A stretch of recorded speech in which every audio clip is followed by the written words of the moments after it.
Welcome to Badger Beer Hour, February 2024. I'm super excited about this one. We've been working all month towards this. We have a fabulous guest. His name is Phil Dawson. He's the Great Dane's Chief Information Officer, co-founder, and assistant brewer. So we're going to be literally going around the world, taking you all around the world. We have the news with Chris and Landon, of course. We are our friend Joe Geyer, who is Brewery Travelers, will make his debut here with the Brewery Report. We're going to start keeping really close tabs on the breweries in Wisconsin, openings, closings, what's going on with them, and delivering that to y'all. And Joe's also going to have a segment of where he talks about traveling in Wisconsin for beer. And this month we're going to feature Oshkosh. We will also, Landon has been working, well, for a couple days to assemble the latest beer events from around the state. And want to mention that I'm going to be drinking a wonderful Pilsner, German-style Pilsner from Delta Beer Lab, who just celebrated their 5th anniversary party on Saturday. And if you would like more information on that, you can check our YouTube page where I have a short about that that I shot last Saturday when I was there. So without further ado, y'all, here is Badger Beer Hour News for February 2024.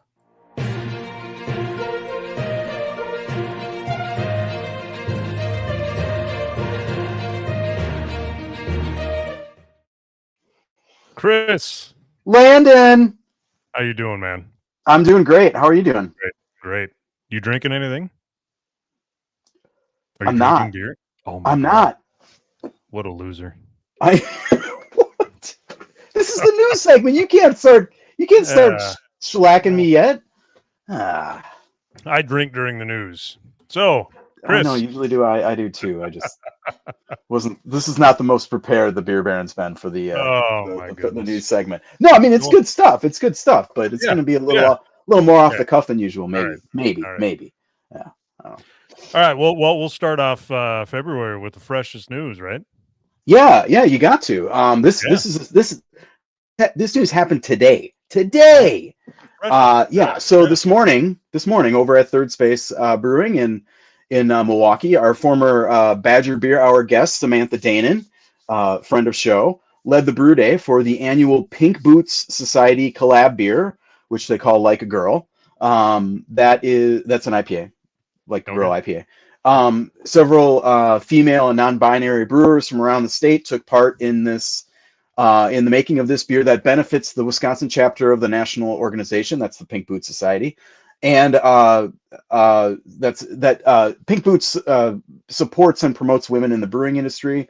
They funds raised from this beer last year contributed to Pink Boots Society field trips to Malt Europe in Winona. They're the big malting facility there, Winona, Minnesota. That's across the river. That's over by a little by you. Not really. It's not too far away from me. A little bit, yeah. And then also to a hop farm that I'm blanking on the name. It was in the story that I edited this morning, but that's the story. There it is. That's in Fitchburg near Madison. I forget the name of the hop farm.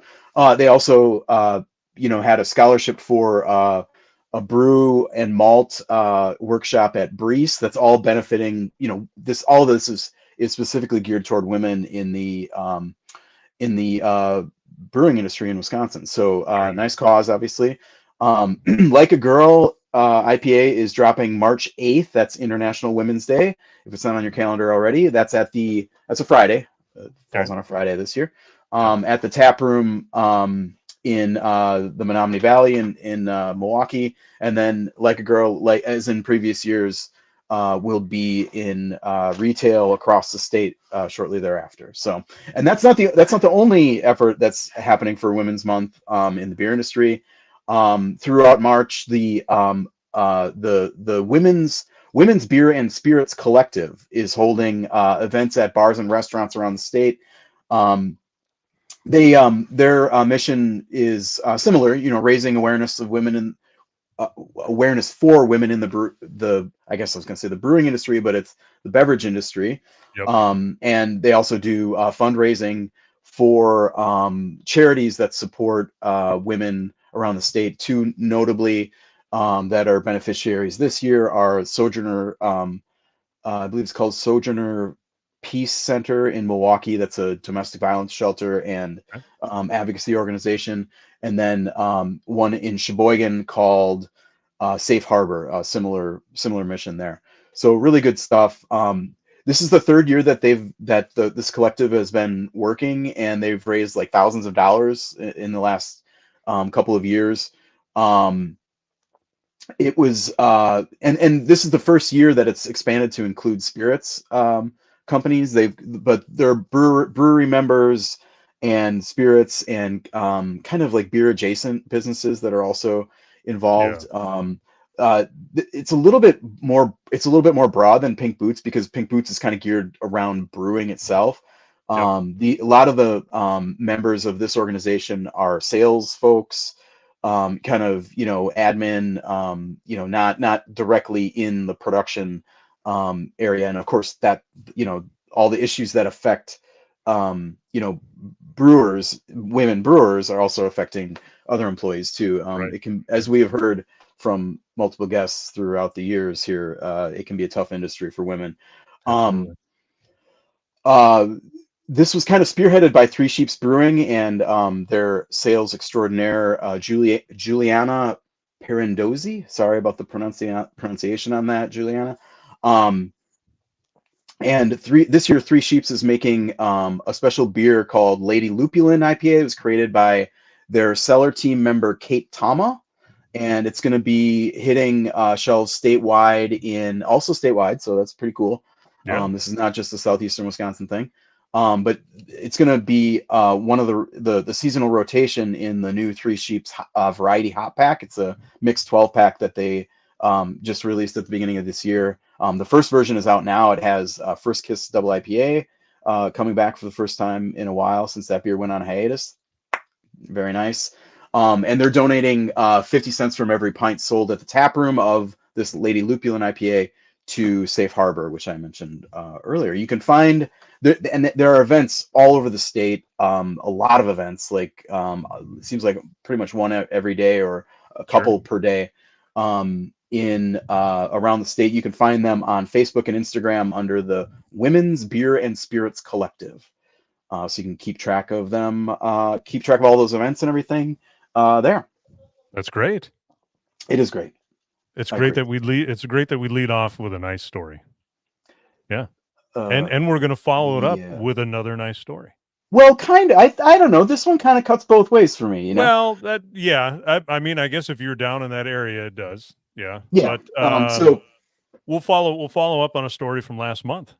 Yeah, that's right. This is well, not last month. This is from our special show, our special Friday show, where we broke this big news. Yeah. So, and you may have this has been out, and if you're a friend of Badger Beer Hour, you probably know this already. But Venture Brew Co. in Milwaukee is buying or has purchased Beloba Brewing in Brookfield. So, Beloba has been open since 2014. It's in essentially, I guess you could call it downtown Brookfield. It's a little kind of village center. This is a very kind of big kind of ex-urban community.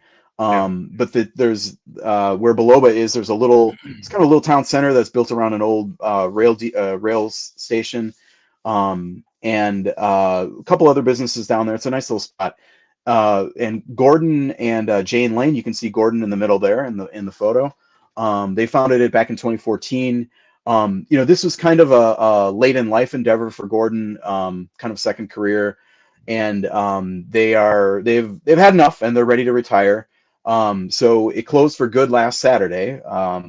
And Venture has the guys from Venture, Simon on the left in that photo, and Rob Gustafson, both of whom I believe have been on the show.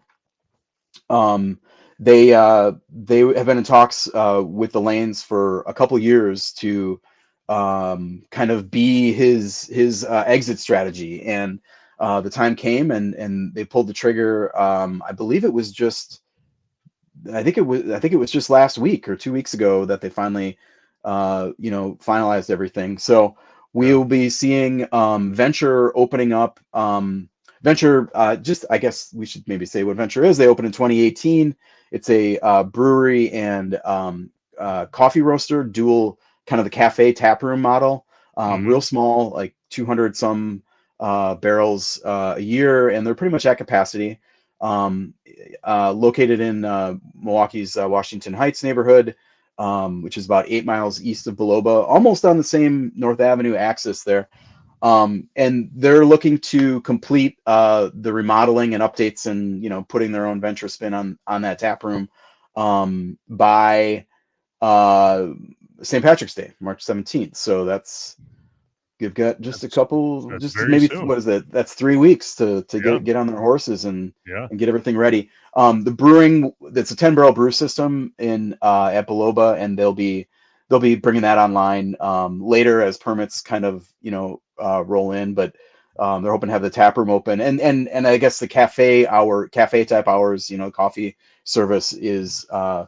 I haven't talked to them since the story drop, but that was kind of to come later, probably after the beer service starts, because of the equipment necessary and staff training and stuff like that. So, Venture West, looking like you can raise a dry stout to Venture West on. I don't know if they'll have a dry stout.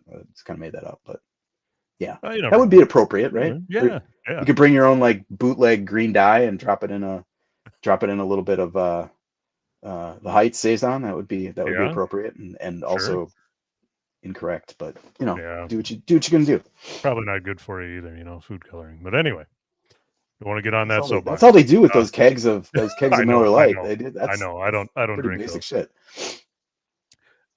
So we're gonna news is short this month, so we only got one more story, and it's from some people that will consider honorary Wisconsin beer. Yeah. This is across the border in Minnesota, but it's a big one, so I think it's worth talking about. And they're good citizens in the beer days, bringing it in with a nice pun there, new adventure.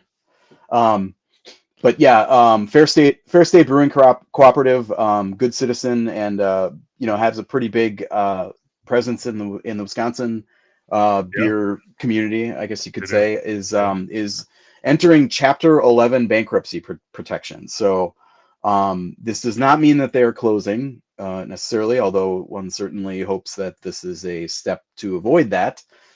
This is a reorganization that will allow Fair State to continue to operate with a court-approved business plan, and then the way it works is they pay back the judge approves the plan, and then they pay back their creditors over time. Yep. The reasoning, as explained by two Eater Twin Cities, I'll have to cite them for this quote from this is founder and CEO Evan Sally talking here. He says, "The short version of it is that the pandemic dug a hole for us as a business, and we tried to move heaven and earth to dig out of it, and ultimately we couldn't quite get there on our own. We need to use this tool to reorganize, restructure, and get on the other side as a healthy and sustainable business." The story goes on to talk about foot traffic and being down significantly since the pandemic, and just distribution revenue also kind of lagging since then. It does, Fair State is a cooperative model, and I think we talked about a little bit about this in the Friday show, kind of as in speculative sense. They, Sally said that they're also unionized, which is not super common in beer, or at least craft beer. But Sally said, they're not really looking at staff reductions or benefit. That he basically said that the union is not anything that was an obstacle for us. We're not really going to change a whole lot in terms of like staffing levels and stuff like that. So he really downplayed the idea that or the cooperative model might have been a factor in this. One thing that the story does note that I found kind of interesting is two other co-founders of Fair State, Nico Tonks and Matt Hauk, both left full-time employment with Fair State in the past year for personal, quote, life reasons. Oh, and it says that they have both. It says also that they have both been involved in planning through the bankruptcy process. So, yeah, I Yeah. mean, we talk about this a lot, especially this time of year. If you need to support breweries that you care about, if you feel like there's a brewery that has that shares your ethos, or you really like their beer, or you like their tap room, or you like whatever reason you like a brewery, this is the time of year to put your money where your mouth is, and support that. That's it. It's a tough time in the Twin Cities area right now. There's a lot of breweries that are closing for various reasons. So Isn't that so? Yeah. Do we have some breaking Badger Beer Hour news here? No breaking news. It's just they've been kind of falling. We all kind of held our breath after we kind of came out of COVID a little bit, and hoping that all the breweries would survive, and a lot of them did. And I think we're starting to see now the effects that it had on many of them. Yeah, we have talked a fair amount about this on the show, that we were all expecting kind of like a rapid bloodletting, and we didn't really see that. We didn't even the last couple of years. No, it's been pretty slow, and it felt like maybe the normal. I mean, there's a couple hundred breweries in Wisconsin now, and the normal like casualty rate of businesses you'd expect to be right around where it's been. Yep. But I do worry that this is that we're not done. We're not done with this. So no. But I don't know. Maybe that's too sour of a note, because the business has always been tough, and you hope. Yeah. You hope. Yeah. Yep.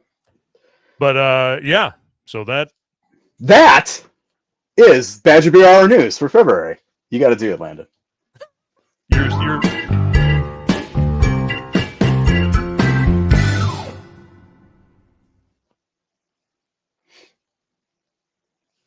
All right, this is exciting. We have a Badger Beer Hour first, in that we are going international with the Badger. Badger Beer Hour is all about Wisconsin, but today we are going to be talking about beer in Japan, and I'm delighted to be joined by Phil Dawson, who is the spearhead there he is, of Great Dane Japan.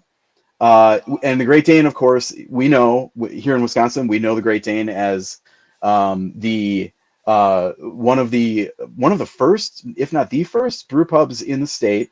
Downtown Madison, now locations in Wausau and a few around the Madison area. A classic, and now in Sendai, Japan. So here we are. And Phil, through the miracles of global technology, Phil is taking time out of his Thursday double brew day to talk to Badger Beer Hour. So we really appreciate. When you said you've got a double brew day today, I'm like, oh. Well, it's fine though. We'll have to be off the brew deck, All right. So Phil Dawson, tell us about how did this happen? How did Madison to Sendai, Japan happen? What's the deal? So there's just been so many connections through the years. Basically, it's been at least a 10-year journey to get to this starting line, where we just opened January 19th. So we've been open for a month, basically, here in Sendai. But it all started really, my part of the story comes in 20 years after the real story starts. This story starts 30 years ago, when Rob Labreglio, the co-founder and brewmaster of the Great Dane pubs in Madison, he had hired a guy from Japan, a guy who had, was there visiting and was walking around and doing some things, but he loved going to the Great Dane pub. And Rob said, hey, why don't you come in and try some of these beers, and I can teach you how to brew. And then they send him to brewing school, and this is him right here. This is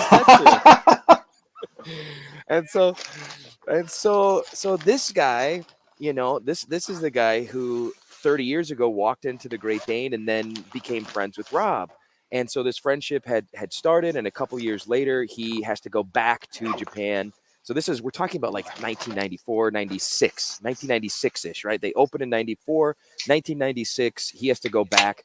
And this is the same time in Japan, and the beer scene in Japan, when the government deregulated what making beer for breweries was. So you had to have a certain amount of beer you had to make.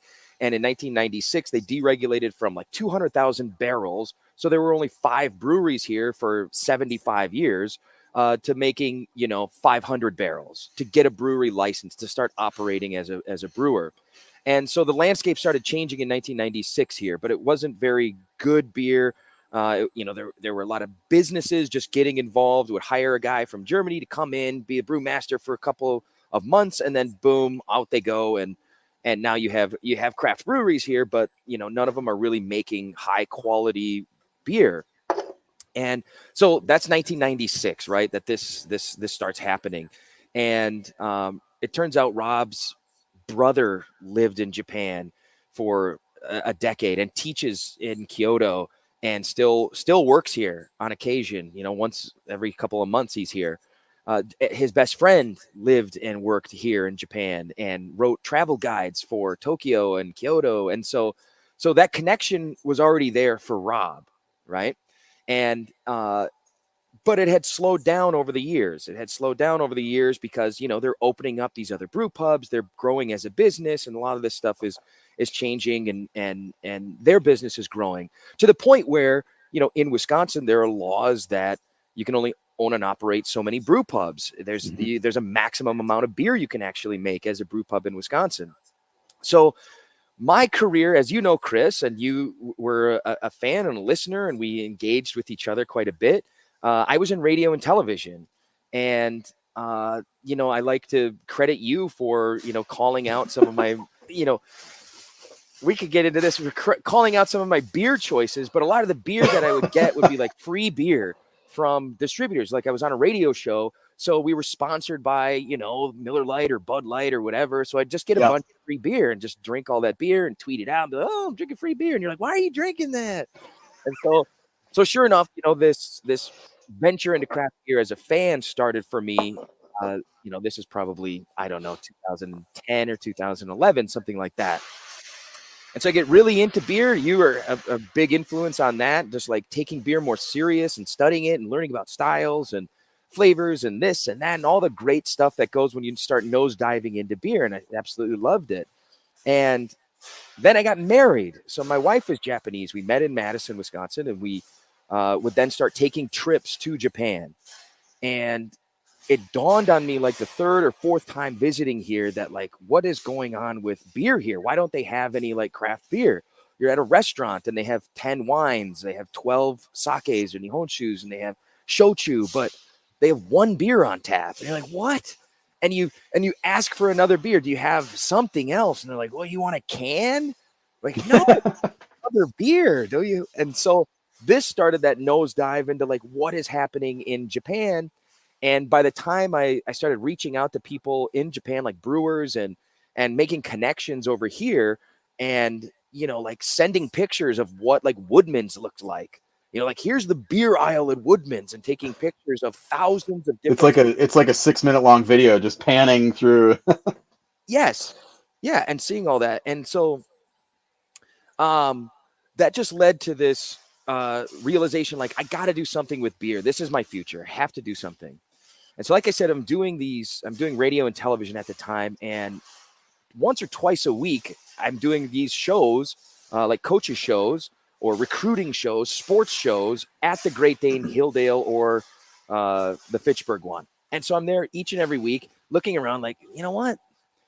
They need something like this. And so that's when I get introduced to Rob, and I start telling him like, I think this thing, and I want to do this in Japan. And then he's like, no way. I want to do this in Japan. I'm like, no way. or can we actually do this? And he's like, you got to find this guy, Tetsu, the guy who kind of peeked over his shoulder. So I looked him up, found him on Facebook. I'm like, hey, man, I just met with Rob and we want to do this brewery thing in Japan. What's going on? He's like, I've been waiting for this for 30 years. Let's do this. I can help. I want to do it too. And so it just like expanded and exploded into this, to what you see here now is like, whoa, that is amazing like facility. That is not a baby brewery behind you. Can you tell us a little bit about the brewery itself? I mean, this is not. Greg, show us the exterior. This is a big brewery, right? I mean, it's not like a big certainly Japan here, big brewery, man, so but this is like 1,000 square foot facility. Does that sound right? No, 10. No, that's too small. Square meters. We use meters here. Yeah, that's quite a bit bigger. That's like 9 times bigger. Square feet is what my apartment was. You know? But it's huge. So we have a 30-barrel brew system and a 3.5-barrel pilot system that we use to mainly supply to our tap room. We have 16 beers on tap, and we have this 30-barrel system to provide mainly our cans of our flagship products. And right now we have 4 or 5 different cans we're trying out to the general public to see what's going to stick. And this is one of them. This is great lager. This is a easy drinking lager that fits the Japanese profile. I think we had just a touch of hops to it to add some aroma, but otherwise it's like just a silky smooth, easy, crisp drinking lager. And it's that's kind of our flagship product for the mass Japanese market versus because what has transpired over here recently, and not recently, in that 10 years that we've been growing and trying to make this happen, is that the craft beer industry has expanded quite significantly here. And so we're trying to position ourselves as a leader in this growing industry. Right. So talk a little bit about that. Like I imagine you described this kind of almost like basically the end of, similar to what happened at the end of Prohibition in the United States, like the number of, I don't know, it's probably different, but basically the field opens and all of a sudden craft beer can be a thing, but the early adopters are not really up to the stand. So can you kind of describe how that, what that restaurant that you described having one beer, what does that look like today? Is compare contrast to the American kind of craft beer, what we're familiar with here, and kind of what do people want in your, when you come into your tap room, or in the shelves, on the shelves in the markets or whatever. Yeah. So what has changed even since the 10 years when we started looking into this, when and we even did a little documentary back in 2014. I don't know if you guys ever watched that, but check it out. It's on YouTube. It's called Craft Beer in Japan, and it's Rob and I and Rob and me and we took travels here and visited breweries and stuff to try to get the gist of what the industry was like. And it's changed significantly. For example, like in Tokyo at that time, like in 2014, you had to travel 30 minutes on a train to get from a place that had craft beer to another place that had craft beer. This is the largest city in the world, right? Now, at each stop on the Yamanote line, which is like the main train around Tokyo, you can, in walking distance, there's 4 or 5 places you can get a craft beer, And so this is a significant change. But again, it's still a niche, and those are like small niche places for craft beer fans. And the craft beer fan here in Japan is significant enough to support the industry, the entire industry, right? Because all these people are supporting, the lower amount of breweries and tap rooms, et cetera, but there's a high demand for it. So they're willing to pay premium prices and they want it. They can't get enough of it. So it's really like what it was 15 years ago in America, where the demand is so high for it, and the production and the high caliber of beer isn't available everywhere.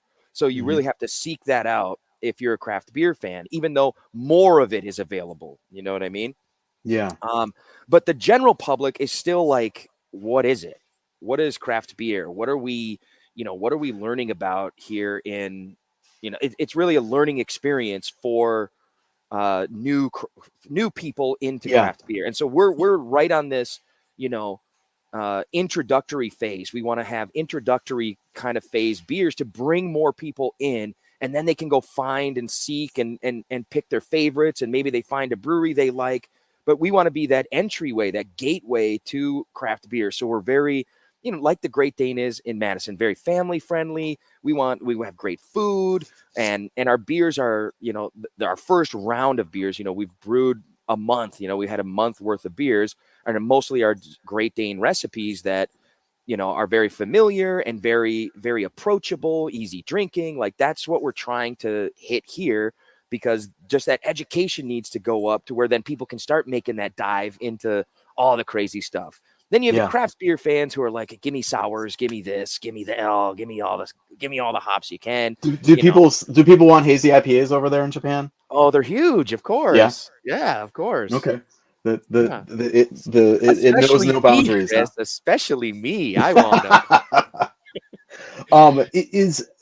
So one of the things that I found really interesting with the cans that you showed, or that Greg showed, I guess, is like the Great Dane branding is there, which is interesting. Like, does it have, like, do people know that this is? I mean, I assume they do, because it has English letter, like, I mean, tell you what, like, is this like American craft beer to them, or is that cool? How does the brand play? So what's interesting is that beer that you're showing, that's the Great Lager recipe with the can art that's used in America. We don't use that same logo here. This is to make that understand to the American public that this is the Japanese version of this. So we have very plain white, what could I say? Like a distinct can, right? Mm-hmm. And it looks basically similar to this. I would pull. Hold on, I'll get it. Hold on. Just wait. Oh, cool. Oh boy. So there it is. So that's the Great Lager can that you're showing, but this is ours here. Okay. So but I mean, like, that's got I mean, it says, I can read that Great Lager right there. Yeah. Yes, exactly. All in English. So they definitely know. And our story is here in Japanese. Okay. And so we're really selling the fact that our company has 30 years of experience in the American craft beer industry. And that's why you can trust us as consumers. We're going to make great beer for you. And so so the branding is starting here. We have an idea that, we'll have like 6 different, we're calling this kind of like a white label. We'll change this for, well, I'll get it for you. Hold on. This is happening live, folks. This is happening live. So Phil has been, I met Phil when he was working at, he was like the sports talk radio host on my favorite show on the station in Madison, the Big 1070. And, he's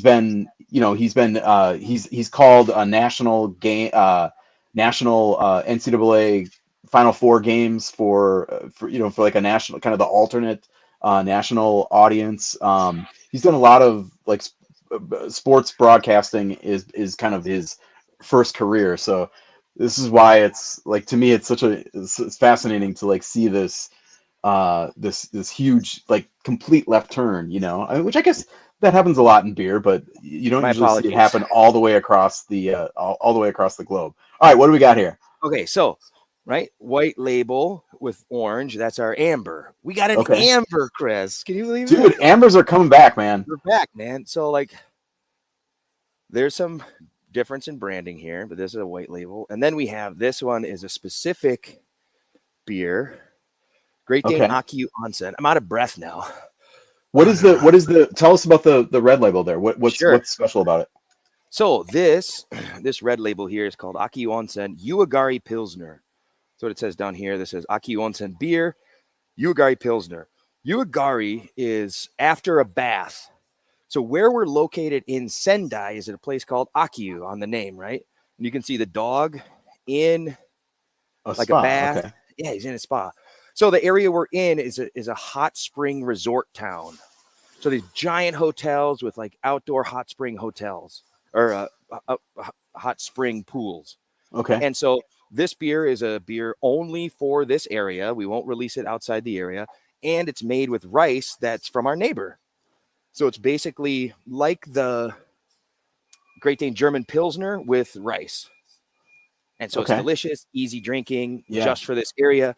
And then you make a cute little logo because now the hotels can put it in their gift shop and have something cute to bring home, you know? That's great. All about cute. Tell us about where Sendai is, and you know, you mentioned Tokyo being like, you know, potentially one of the biggest markets in the world for stuff like this. Sure.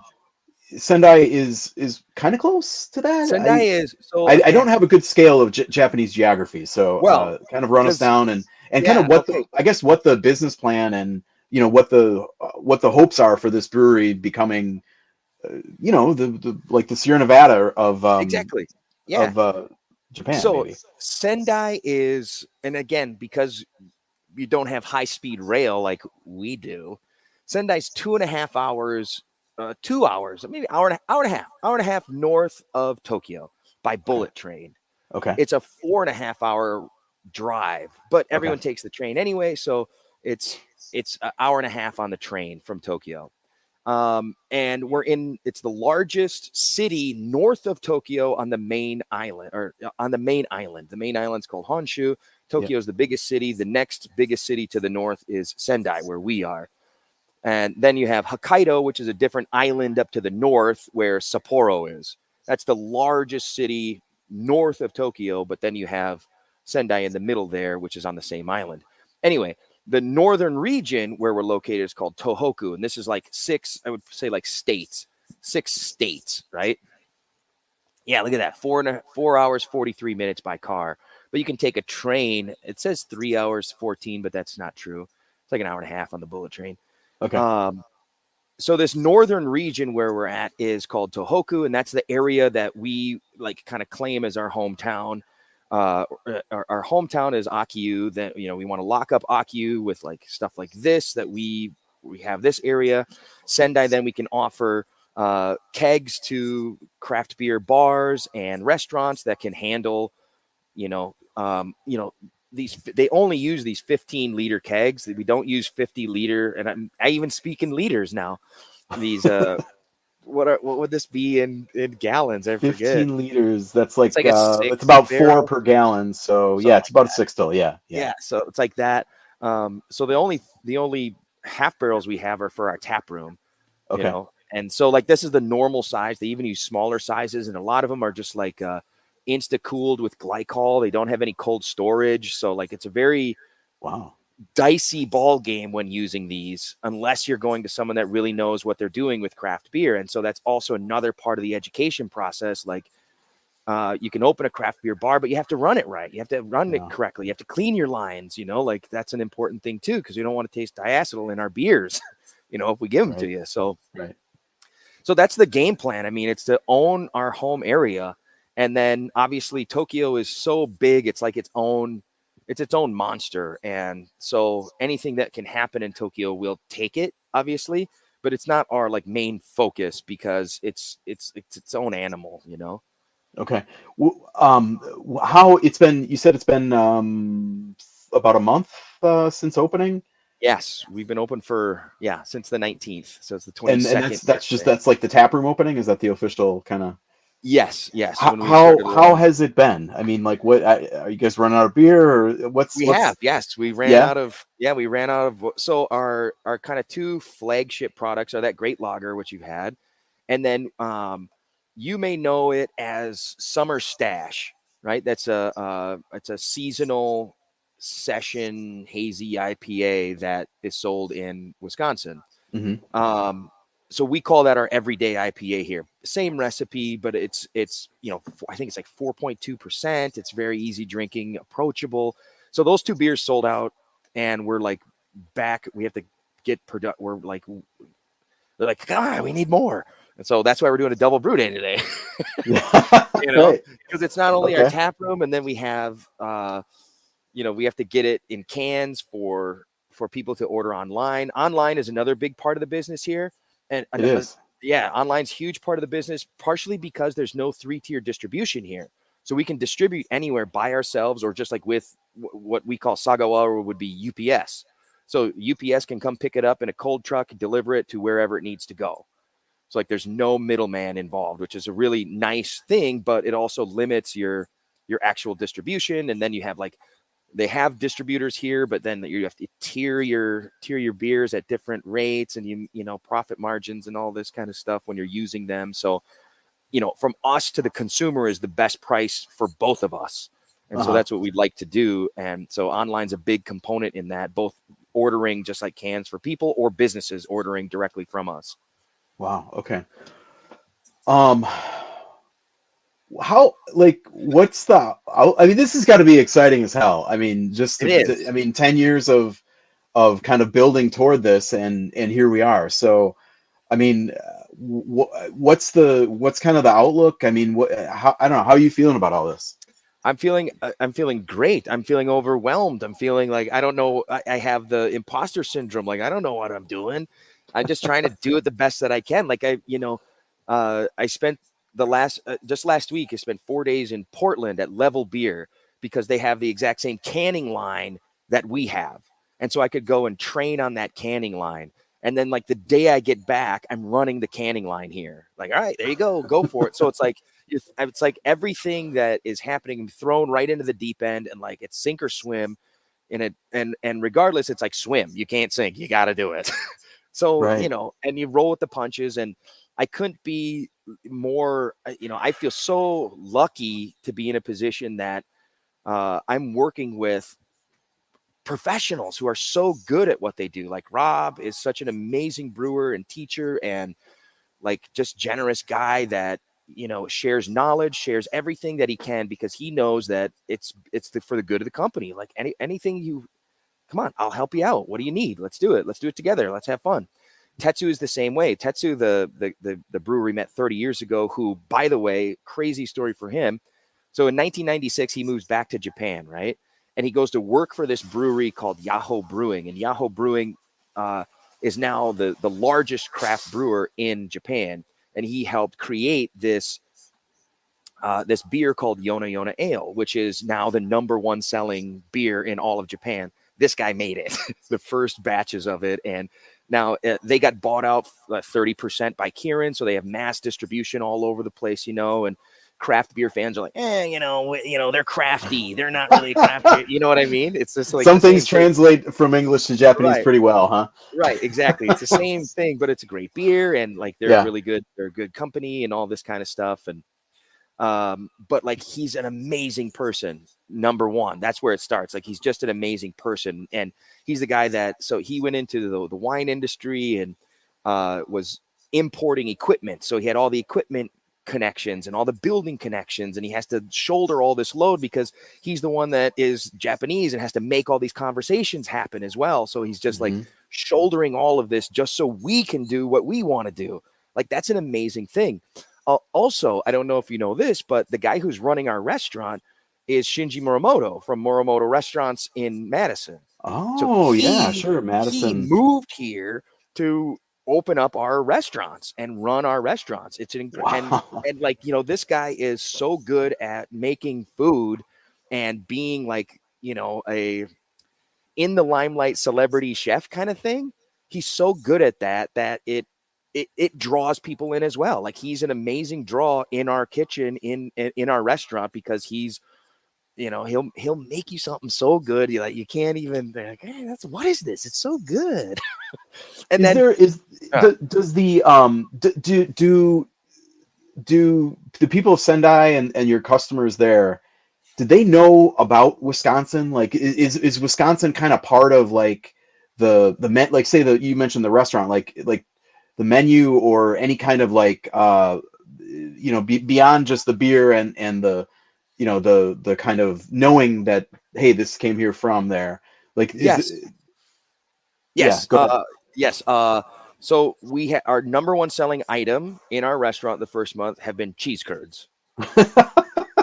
right? Wisconsin's greatest Nailed it. export. Yeah. The best. And like, we don't have Wisconsin cheese, but there's a farm that's 30 minutes away from here, a dairy farm called Zao Cheese. So like they, we had to tell them how to get curd. Like, we need this part of the cheese. We don't want your cheese, actually. We want this leftover thing. And they're like, really? Okay, you can like have it. We'll bag it up That's like for you. that's like baby cheese. It's like baby cheese. Like, It's not ready yet. What are you talking about? Trust us. It's going to be great. It's going to be so good. And yeah, so we have sausages. We have both like Jones Dairy. We have Jones Dairy Farm bacon from Fort Atkinson. We have Johnsonville sausages. So that's part of the menu for sure. Even our beer, like we have Breese malt. We imported a ton of Breese malt just so we could get that like similar flavor and support Wisconsin.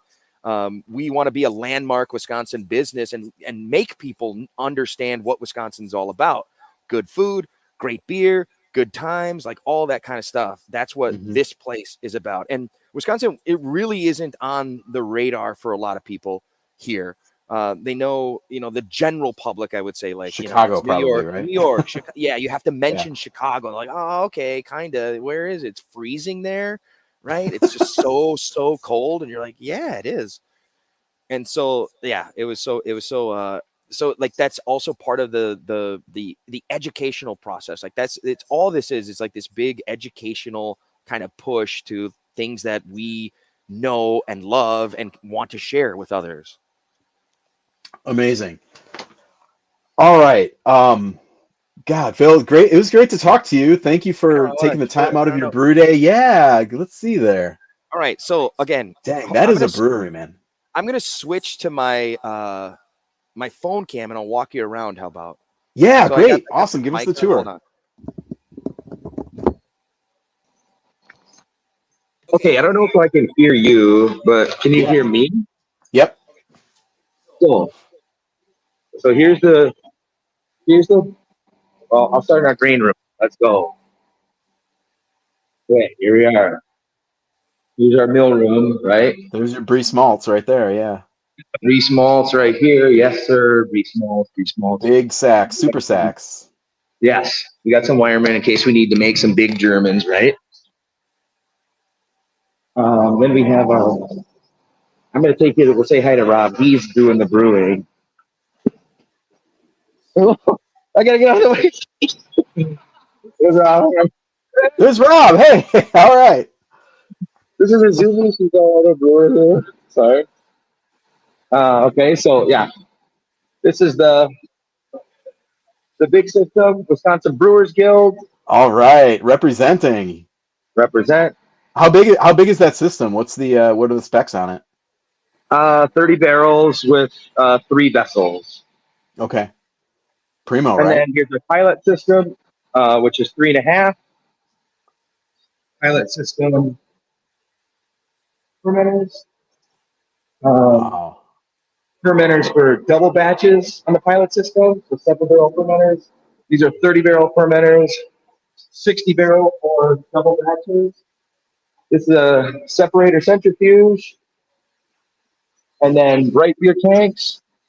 And then we do have a flash pasteurizer. And for cans that are going to go outside of Sendai. So we don't know how long they'll sit on the shelves potentially. So we want to limit anything bad that could happen. And then here's our canning line, which I know how to run. Dude, this is a hell of a brewery. Like, I mean, full capacity. Is this like a 10? Like, I don't know. Am I looking at like a 9,000 barrel brewery here, or something like that? Yes, exactly. Like, really? And then here's like, a restaurant. Oh, awesome! Oh, it's beautiful. And it's very snowy here today. And like, so again, we're in this like village, and this will be like in the hills, snow, trees, and that'll be a beer garden in the summer. And we have I'm agape, Phil. This is amazing. It's super awesome. Little mezzanine area here.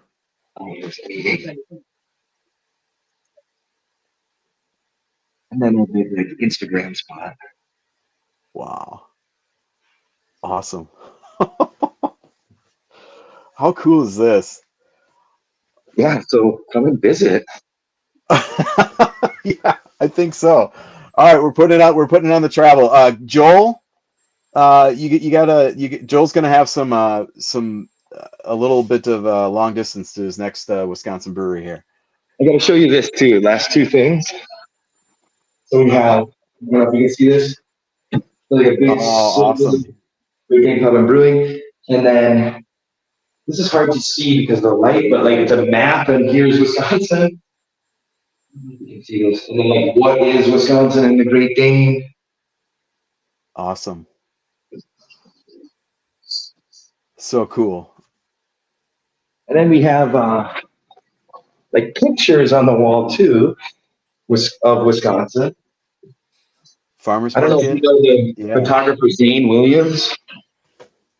He sent us these amazing photos that we could share and be like, yeah, we're Wisconsin. Oh, that's great. They're up there too. So we always got to touch a taste of home in the brewery.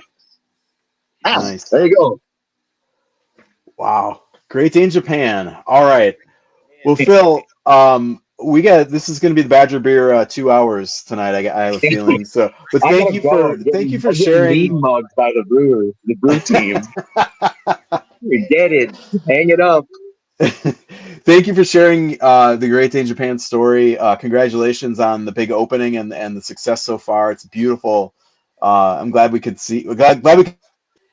And hey, and like you get some credit for this, Chris. You know, because you helped get me into beer more, take it more seriously, start understanding it. You know, I'm a big fan of yours, as you know, and I'm a big fan of the Badger Beer Hour. You know, I'm a big media guy, so like I can't wait to actually go back and listen to some episodes. I love all the Wisconsin like podcasts. I think I heard you on the New Glarus one, and there's the Carbon 4 guys are doing a podcast. It brings a taste of home here in the beer world. So I'm really happy. Well, I'm really glad you could be a part of Badger Beer Hour here, Phil. This is amazing. Yeah, that's not a little baby brewery. This is the real deal. So congratulations to you and Rob and the whole team there. Wow. Stay in touch. Come back when we have a new release that we'll put out in Wisconsin or something like that. Right? Yeah, sounds good. Okay. All right. Take care, Phil. Yep. Thank you.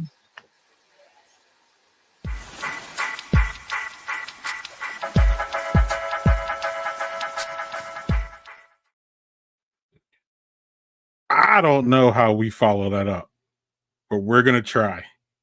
I want to welcome my friend Joe Geyer to Badger Beer Hour. He is the brewery travel. You've probably seen him on Instagram or Twitter as Brewery Travels. He is a friend of ours. Chris and I have been on his podcast. So without further ado, we're going to bring Joel on here. What's up, Joel? And yeah, like you were saying, we go from featuring a Wisconsin brewery, opening up a beautiful facility in Japan, and now I have to try to follow that up with just some fun facts and figures. So kind of good luck with that there. But we have some visuals at least, so hopefully to spruce it up a little bit for some folks. But it's going to be kind of an introduction to this segment moving forward, I suppose. Absolutely. And a little bit of intro, and I'm going to dip and let you do your thing. But we want to start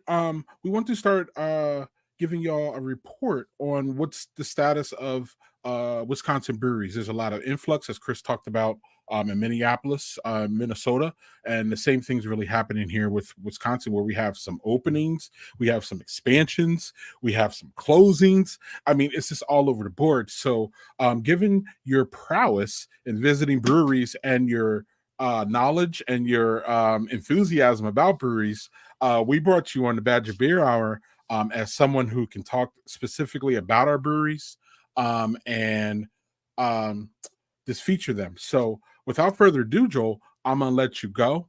but I just wanted to thank you for joining our crew. We absolutely welcome you wholeheartedly here, and I hope the audience will enjoy not only learning more about you and Brewery Travelers, but also what you're going to bring to Badger Beer Hour. So thanks, Joel. I'll see you in a little bit here, and Absolutely. I'll let you roll, buddy. Nice to see, Absolutely. nice for you to be here, and yeah, good luck following up that last segment. Yeah, That was absolutely. Yeah, for wow. sure. Yeah, so I know that if you have not been with us the last couple weeks doing my appearances on the last couple shows, but we're going to learn more about myself, I'm sure, later on if you don't already know about me. Currently, we are going to be kind of diving in. This is a project that Greg kind of approached me about in terms of actually trying to keep track of the number of breweries. And it's not as cut and dry as you may think, as you will soon see, kind of based off some of the graphics that we'll be pulling up here in terms of when you're counting breweries, in terms of what counts as a brewery, what do you have different categories for different types of locations. And so it was kind of an endeavor that I just jumped on. And I have to give a shout out to Matt Gardner from Twitter. And he was a person that reached out to me. He's also been kind of tracking some of this. So we were able to trade some notes in terms of what breweries are open, what breweries are closed, like what we're kind of thinking about, how you count certain locations. But yeah, Greg, do we have the, there we go right there. Perfect. State of Wisconsin breweries. So future editions of this discussion will be possibly shorter, but I kind of want to go through what these figures mean. So the number of breweries essentially means places that you go and you're visiting, and it's the primary brewery location. So when you think of a typical brewery, this is the number that you are thinking of. Additional tap rooms and locations is exactly what it sounds like. It is essentially where a brewery opens up either a satellite tap room or even a second brewing facility that they brew at. And that's the key to keep track of. Just because there's another brewing facility, it's still the same brand, it's still the same owners, et cetera, et cetera. And then where things can get a little hazy, pardon, a little bit of a pun, is the other category. And the other category is where we kind of have to distinguish what are we counting as a brewery and what are we not counting as a brewery. And just to kind of give a couple examples of things that we included in the other category as of now, Pilot Project Brewing, for those not familiar that may not be from the Milwaukee area. Pilot Project Brewing is originally from Chicago, but they opened up a much larger facility, taking over the Milwaukee Brewing facility near the Pfizer Forum, just outside of downtown Milwaukee. And they operate as a brewery incubator, where essentially Pilot Project is their own brewery. They make their own beers, but they also bring in kind of smaller name breweries that do not have their own facilities, whether it's because they just don't want to take on the financial responsibility of that, or it is really expensive and very difficult to open up your full-fledged brewery on your own. And so Pilot Project essentially allows these small breweries, sometimes that are only made up of one or two people, to come in and brew beer on a commercial system. And that beer is then served in the same tap room. And Pilot Project also with the marketing, and the breweries are all individual. Like they all have their own branding. They all have their own marketing, their own merch. So they are separate businesses. But again, it's kind of hard to say when you go to Pilot Project, whether or not you count them as 4 breweries, as, one brewery. That's kind of where we have this separate category for other. Another example would be Gray Brewing in Janesville. I know that at one point they had a tasting room. They currently do not have a tasting room, but they are still brewing in Janesville and have their brewing facility and production brewery there. And so there's a couple other examples, but I don't need to go through every single one. That gives you kind of a general idea of what we are currently picturing in terms of the other category, because obviously that phrase is very broad and can cover pretty much anything. And then, as you can see, the map is something that I kind of put together to give people a visual representation of where the breweries are across the state of Wisconsin. It's pretty straightforward. It's a gradient. So the darker the shade of green, the more breweries there are. It should not be a big surprise that Milwaukee and Dane County lead the way. And yes, 34 in Dane. There were, if I pull up my notes here on that, there were 5. So there's 27 individual, and then there were 5 additional tap rooms and 2 that we included in the other category. So those are obviously the 2 that are kind of spearheading the way in terms of number of breweries, production, all that. And then there aren't really any other big surprises. Brown County, where Green Bay is, if you're not, familiar with Wisconsin geography, Waukesha County, which is the most major of the suburban kind of Milwaukee area. And then, from there, Out of Gaming, which is up again, kind of just around the area up by Green Bay, kind of Appleton, Neenah, that kind of general area. And then the other thing I wanted to make sure to note was, as of now, there are 10 breweries in the state that do not have a brewery of any kind. And there are obviously several, as you can tell, that only have one brewery.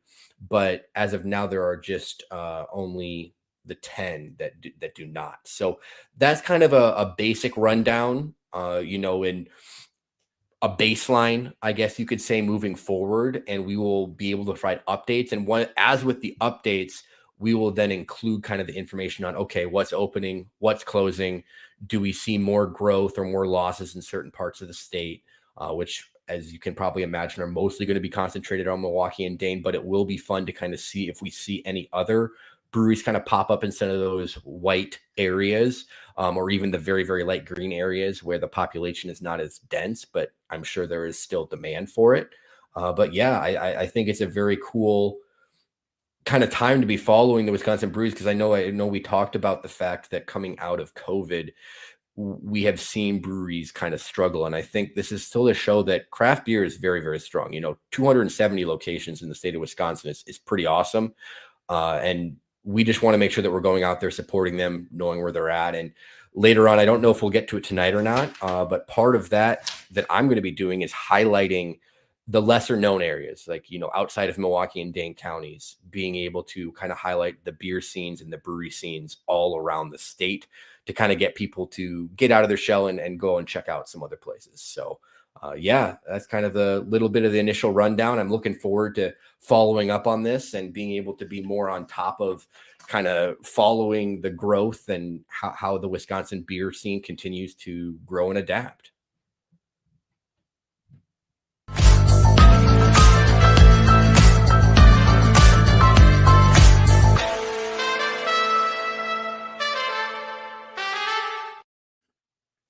What a show, Landon. What's going on? Yeah. Well, speaking of the beer scene in Wisconsin, we've got Yeah. all sorts of beer events. Let's go. Yeah. So coming up this Saturday, New Barons Brewing Co-op is hosting a onesie dance party from 8 to midnight. Yeah. You can dance in your onesie. I can only imagine. It'll only cost you $10. Excellent. Yes. I wish I could get there. And New Barons has great beer, by the way. Yeah. New Barons, I don't know if you've ever had it. Great beer. Good beer. Good times. Had them at Lager and Friends with Chris last year, and I was really blown away by them. And they're a co-op too, so there's a lot going on with them. Yeah. But that sounds like a lot of fun. Dancing in your onesies. We covered this last month, but I want to make sure I cover it again because these guys actually submitted this event to us. So coming up also this Saturday, Flannel Fest in Janesville. There we go. General admission features over 90 craft beer tastings, unlimited access to games. They'll have a cornhole tournament, lazy man run, which sounds like my sort of thing, homebrew competition, live entertainment, food vendors. And it looks like $59 will get you into that deal. So if you like flannel and you like beer and you're somewhere near Janesville, let's go. That is your place to be. Yeah. Let's go. Wait, thank you to, and I don't remember who submitted that event, but thank you for doing that. Excellent. We will support anybody who submits events.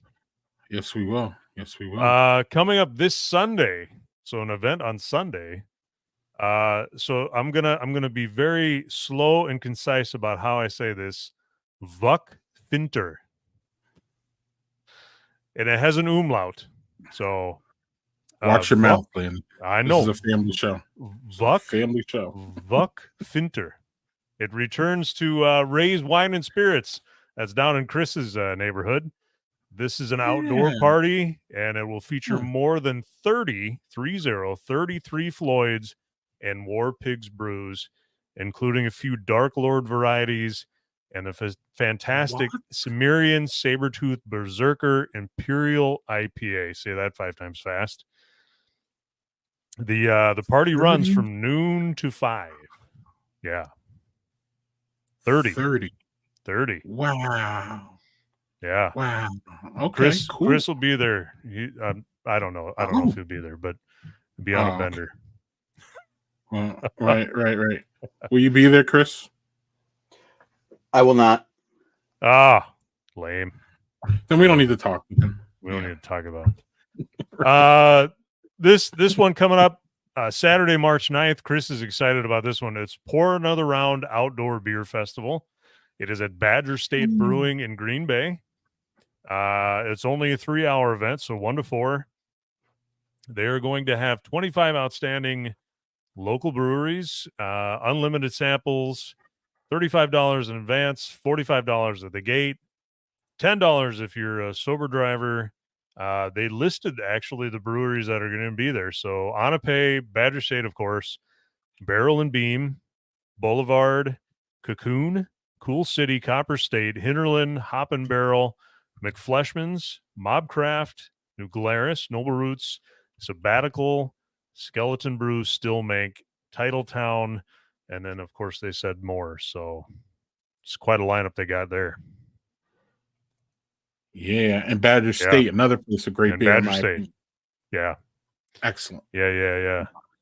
And then we've talked a little bit about Bachfests in the past. We're not done with those yet. So West Bend is having their very first Bachfest on Saturday, March 2nd. That's from 11 to 5 in Regner Park in West Bend.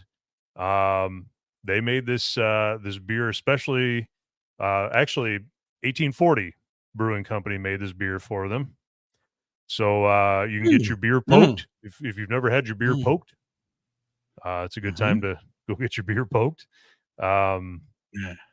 If you are not into Bach beer or beer at all, they're going to have all sorts of other beverage options. Designated drivers will receive non-alcoholic drinks for free. That is my kind of party. And of course, you'll see on the screen there all sorts of other things going on. $15 advance tickets. My guess is it probably goes up to like 20 or 25 after that. That's very affordable. Yeah. And then we have an anniversary next, don't we? Yeah, Craft Creek Brewing 2-year anniversary. They are in Manitowoc. This is coming up on March 16th from 11 a.m. to 10 p.m. So a whole day party. They'll be opening up in the morning to celebrate. Great stuff going on all day. They'll be raffling off gift certificates, prizes, beer, and a 50-50 raffle. And then, of course, all sorts of beer. And I'm sure there'll be some special things going on there that day. Sounds like a good time. Yes. And the next one sounds like a good time, but you won't catch Landon and I anywhere near that place. Well, I wouldn't be there even if I was single. So this is for people looking for a date. Speed dating for people 45 and over. This is coming up on March 14th at from 4:30 to 6 at the Brewing Project here in Eau Claire. You can experience speed dating. They claim laughter. I don't know. I've never been on a speed date. Hopefully. So yeah, I would imagine Hopefully. they're gonna have a food truck. You can sip their beer if you so choose to, and then seize the chance to meet the one or maybe make a friend. If you're 45 and over, though. 45 and over. Yeah, and it won't be the people in the picture there because they're way too young for that. Yeah. But that's the inside of Brewing Project. That is indeed the inside of the Brewing Project. Yes. So thanks, Landon. Excellent. So there's a lot going on this week in the city of Milwaukee, y'all. Yeah. And so I don't this is just a little quick screenshot of the 14 events that Milwaukee Magazine has accented for us. I would suggest if you are visiting Milwaukee or you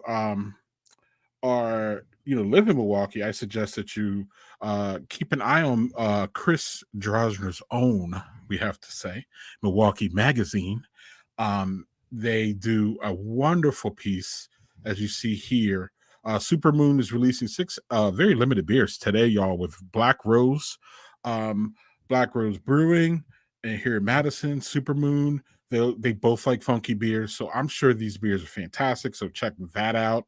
And if Supermoon has that triple in it, y'all gotta grab that. I mean, that's just so there's just so many here that we can't even really. There's a New Barons one. They got some yoga going on. They got that the thing going on with Three Floyds. So there's so many good things. Check out Milwaukee Magazine. For those, y'all. I have a banner here real quick that I can. Where is it? It's a long URL, y'all, but at least you can peruse over to MilwaukeeMag.com and you'll see that right there. And without further ado, we're going to bring on Milwaukee Magazine himself, Chris, to tell us about one final event. Chris. Yeah, thanks, Greg. Nice promo there for that's a weekly column written by my colleague Dan Murphy.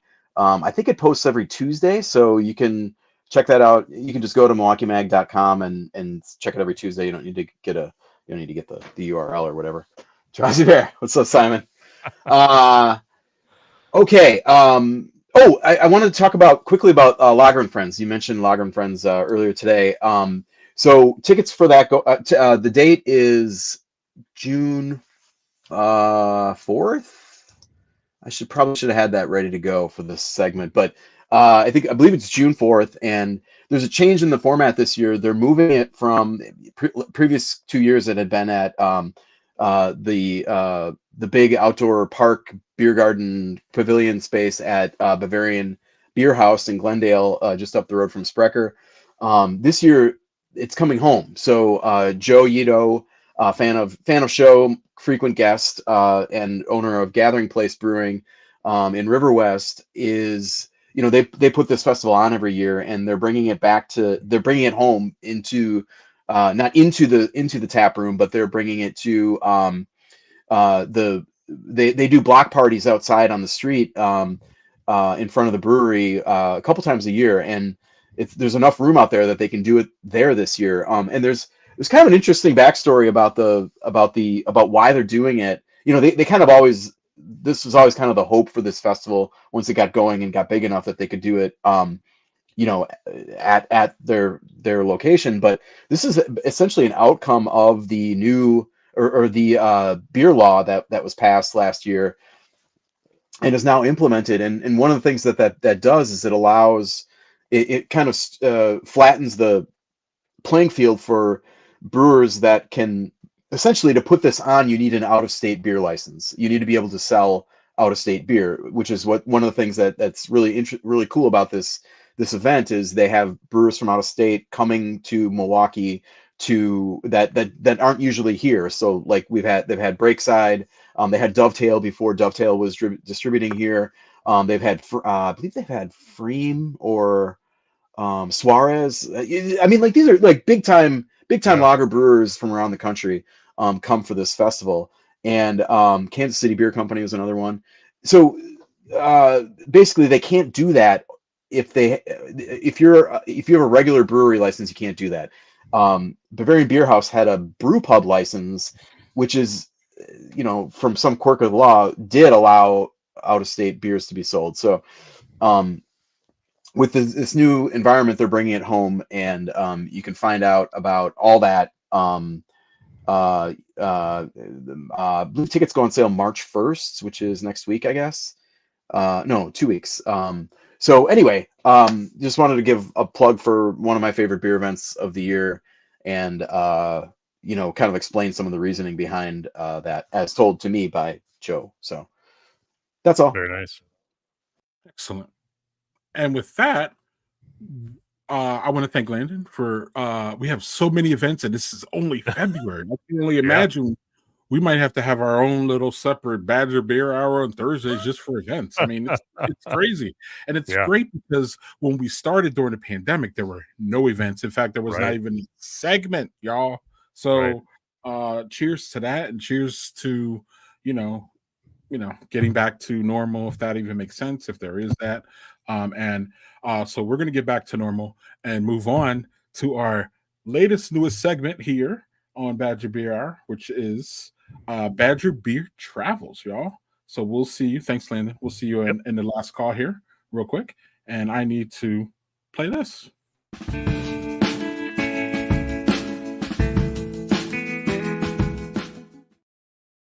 So another new segment, y'all. Badger Beer Travels.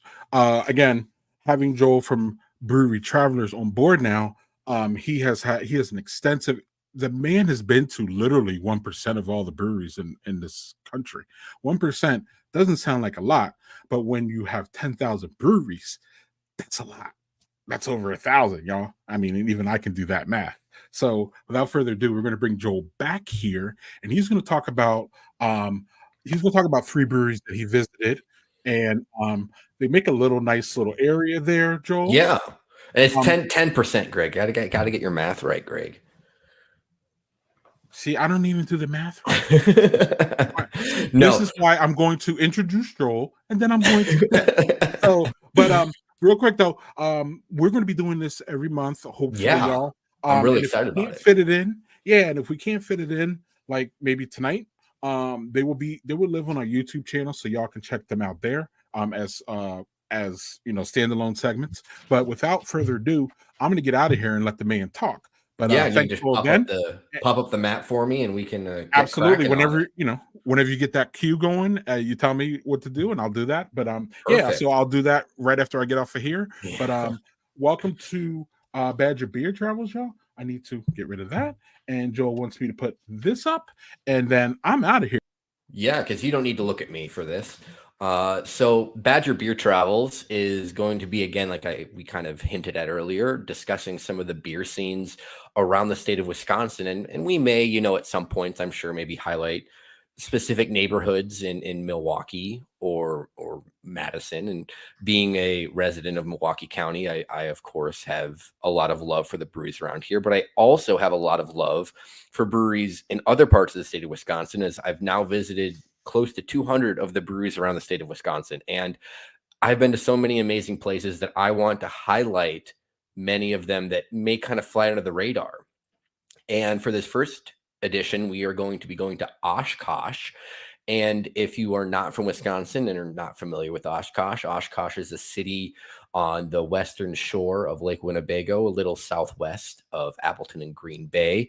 It's got a population around 67,000 people. It's a college town. UW Oshkosh has about 16,000 students, give or take.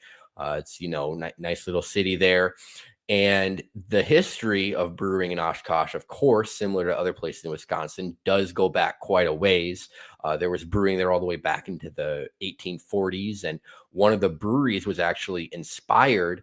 The name was actually inspired by brewing taking place back in the 19th century. So we'll get to that later on. But we'll go ahead and just dive in right here. And talking about kind of a general overview, Oshkosh is interesting because there are 3 breweries in kind of the city. One of them's it's technically still Oshkosh, but a little outside of the city. But they're all fairly mature for the craft beer scene, like relatively. The youngest of the breweries opened in 2017. And so, they're already over 6 years old. So when you're talking about how quickly the beer scene is growing and new breweries springing up all the time, these 3 breweries have already kind of made their roots here in Oshkosh and really kind of developed themselves.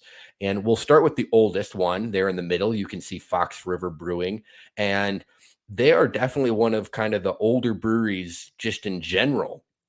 In the state, going all the way back. They were founded in 1995. So they're quickly coming up on 3 decades of business.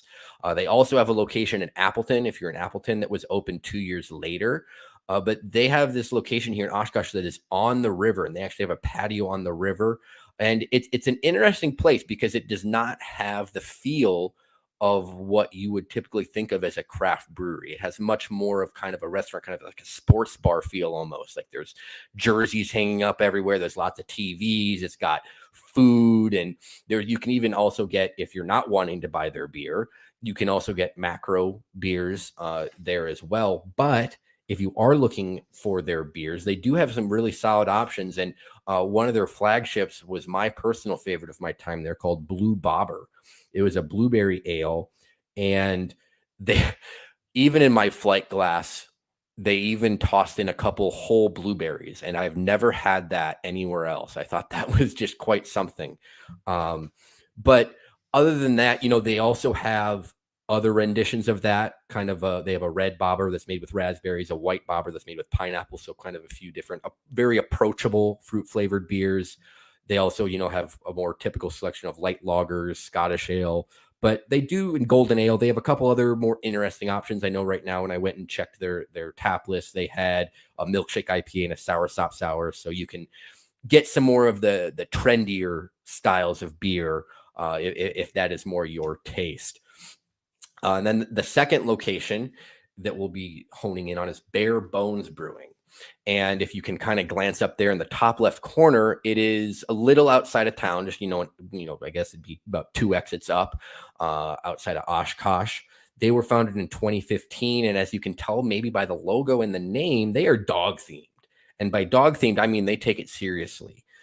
They have their flights are shaped like bones. Their tap handles are shaped like bones. This picture is a little bit older from when I visited, but I now know on that far wall, they now have a huge mural of dogs that are all sitting in a bar. Many of the beer names are like dog themed, and their covered patio is also dog friendly. So they take, if you like dogs, you will probably enjoy visiting this place just for the vibes alone, not even before we talk about the beer. So, nice little spot there. Again, more of a traditional type of menu, I would say.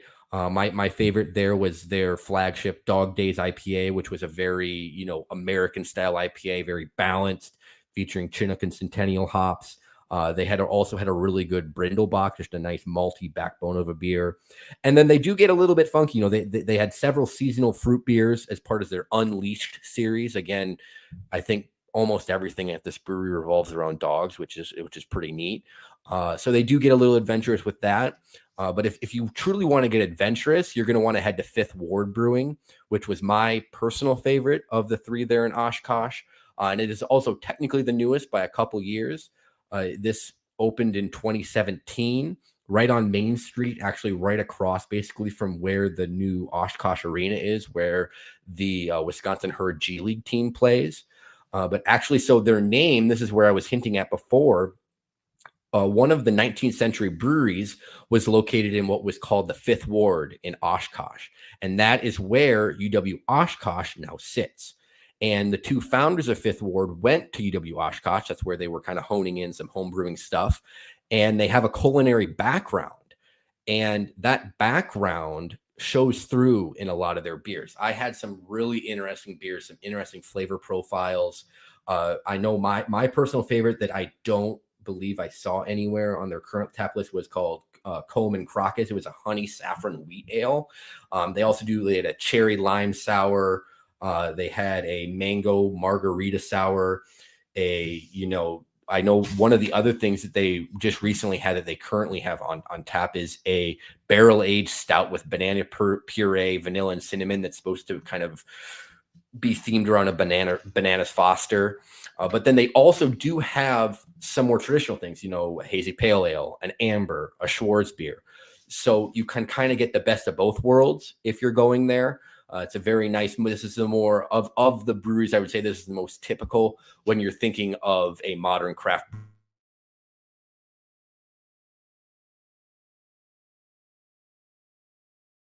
Got muted there for a second. Sorry about that. Anyway, what I was saying is that this Fifth Ward is probably what you are picturing when you are thinking of a modern craft brewery. And I was very impressed with their overall selection, both in terms of quality and quantity. So that would be where I would lie. But again, it makes for a nice little trio of breweries that all provide very distinct experiences, which is, I think, important when you're talking about a small city's brewery scene. You know, you don't want to have 3 places that all kind of give off the same types of beer, the same types of vibe. You know, if you want to go and catch the game and, you know, have some food with some buddies, you know, Fox River is going to be a great place to have that. You know, you literally have a patio on the river. You've got TVs, lots of food, you know, options. It's a great place to go. And if you have someone that's a little more, you know, macro drinking, then you can get your craft beer while they order their Miller Lite or whatever they want. You know, Bare Bones is obviously a great place if you have friends that have dogs and you want to go and enjoy some craft beer with your pups. That's another great location. And then Fifth Ward is right downtown, close to a lot of things, and you're able to enjoy kind of, you know, while also having some traditional things, some more out there, kind of more interesting recipes that are going to kind of push your palate. So that's kind of the overall, I guess, gist of the Oshkosh beer scene. And I'm personally really looking forward to highlighting more of these small cities and small towns around the state and what their beer scene is kind of bringing to the state as a whole, for sure.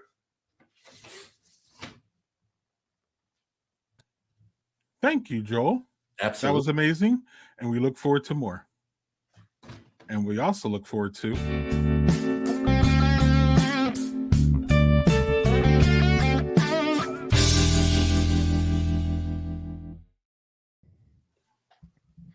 wow. Y'all did it tonight. Good shit. Good shit. Love it. So Nailed it. I gotta get out of here because I gotta pick up my boys. But before that, we got a bunch to talk about. So I'm gonna do this really concise. Number one, Badger Beer Hour will soon feature our own website where you'll be able to get Badger Beer Hour 24/7 all day. You'll be able to see beer news there. You'll be able to get Joel's report. You'll be able to see what Chris is up to. You'll be able to have a shot at Taproom Travelers when Landon gets his stuff back going and running. So I'm looking forward to that. Hopefully before March. You'll keep an eye on all of our social media. We should be screaming and hollering about that soon. Number two, we're doing more YouTube content, y'all.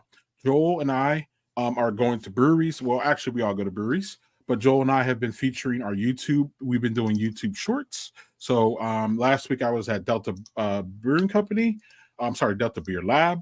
Joel was at North Pillar. North Pillar right there. The new one there in Waukesha. North Pillar. So you can see those things on our YouTube channel. I'm going to be headed back out to the breweries even more. Y'all know I'm a high risk kind of guy, so I've been kind of weird about the whole COVID thing, but I'm feeling good, and I'll be getting back. So you'll be seeing those on our YouTube channel. You have to. You're sounding good, man. You got the pep. You got the pep back this month, buddy. Pep. It's great to see. And it's mostly y'all's fault, but that's all good. So let's see here. Let's see what my notes say. Yeah. So one thing I do want to highlight, y'all, is I did a recent interview here with my new friend, Brock Cummings from Brennan's Beer Company, or Brennan's Beer Cellars, I'm sorry, here in Madison. You can see there, Brock and I have a conversation, about a 20-minute conversation about what's going on here in Madison as far as what trends he's seeing in seltzers and beers and the THC things, and actually wine coolers, cocktails. We talk about all that. All that's adjacent to me, in my opinion, to this, because once you go down that craft beer aisle in any place, you'll see them all. And they're all very, they're nice things to have, because some of our, we're not all lucky like Landon, where his significant other loves beer as much as he does. In fact, Joel mine hates beer. So right, and it doesn't work that way for Joel and I. But ultimately, though, there are things that the significant other here likes in that same aisle. So we both peruse it, and she's like this with her THC seltzers, and I'm like this with my craft beer. So it's all adjacent. Check it out. Check out this interview, y'all. It's a pretty good interview, and we'll be having more of those going forward, talking to beer insiders about the trends that we're seeing here in Wisconsin. So without further ado, Landon, anything going on with you? Yeah, I think I touched on this when we took over your Friday stream, but I am sporadically doing some beer shifts, pouring beer down at Lazy Monk. So some Tuesdays, some Mondays, if you want to come see me down there. Otherwise, at the end of March, every Thursday, so starting, I think, March 21st, if that's a Thursday, my wife and I are going to be hosting trivia down at Lazy Monk. So every Thursday night, you can come play trivia for free beer. Pretty casual stuff, but yeah. Excellent. That's cool. That's cool. Joel, welcome. But y'all have to keep it concise because I am literally running out of time. Joel, what is going on with you? Well, I was going to say, if you're following me on Twitter or Instagram, I will hopefully soon be posting. A week from Friday, we leave for Hawaii. That will be I will become a 50-stater officially. It will be my 49th state that I've been to a brewery in. I'll be getting to Alaska this summer for beer. But otherwise, I'm really excited about getting there. We're doing an inter-island cruise, so we're going to be on 4 different. I will get to a brewery on 4 different islands, I believe, is the current plan. So I'm really looking forward to showcasing that.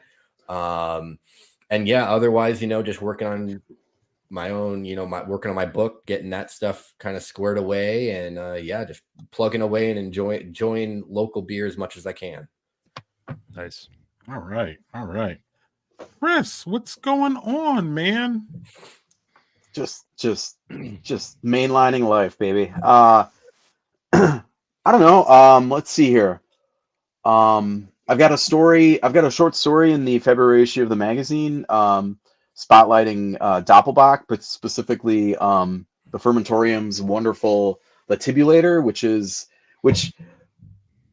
I'm gonna just say, like, if you like that beer and you're enjoying it this time around, you can thank me, because I call the Fermentorium. I'm like, hey, that Doppelbock is great. Are you making that this year? And they're like, we weren't planning on it, but why? I'm like, I just wanted to write about it. I thought it'd be good for February. And he's like, I guess we could. Yeah. I mean, he's thinking about it. He's like, we're doing Maibach. Like, we could stack the yeast. He's like, yeah, we could do that. I'm like, on the bottom of the can. All right, let's go. Yeah. So on the bottom of the can, you just say "for Chris," when they're stamped on the can. Thanks, Daniel, by the way, for the congrats. I did see that, but just say "for Chris" on the bottom of the can. So but I think it's out like right now. I think it went to distro. It's just a wonderful beer, and I wrote a little love letter to the style and that beer, and specifically in the February issue. So you can go check that out. It'll be posted online at some point, but. I don't know. That's kind of it. Back in the Beer Baron writing business. So I had a column in the State Journal on Sunday print and Saturday digital. So you can find that on Madison.com. I don't think I've tweeted that one out. It's about cream ales and the new Three Sheeps Wisconsinitis, which is a really fine beer. And I don't know. You know where to find me. Twitter, mostly. Well, excellent. And y'all know where to find us. Y'all will find us next month, the 20th, third Wednesday of every month. Y'all could also find us on our YouTube channel.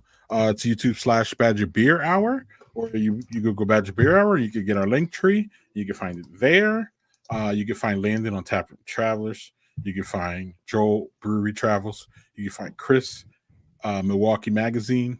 You can find me, Daddy Porter. Also on our Friday stream. If y'all missed our Friday stream where Badger Bear took over Brothers and Booze, my Friday stream, y'all should go back to that.